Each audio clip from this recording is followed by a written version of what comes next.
So when you have diabetes, you want to make sure that your blood sugars remain in a desirable range. One of the most important tests that we do to assess your diabetes control is checking your A1C.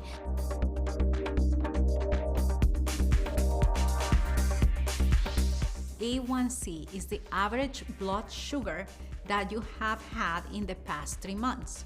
And the reason why we want to look at an average for the past 3 months is because if you check your sugars right here, right now, it could give you a given number. 4 hours later, that number can have drastically changed. It's not a good indicator for us to know if you have diabetes or if your diabetes is well controlled.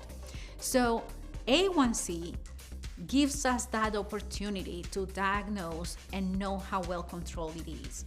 A goal A1C for most people is less than 7%, but that may be an individualized goal depending on someone's age, other medical problems that they might have. For example, if a 90-year-old patient has a history of heart attacks and can't really handle low blood sugars, we may not have them have an A1C as low as a 30-year-old who has no other medical problems. We know that higher hemoglobin A1Cs are associated with worse complications of diabetes. So it's important to understand where you are in this range. If I have a patient and I see that their hemoglobin A1C is rising, it's an opportunity to discuss with them what's happening on their end. Have they changed their diet?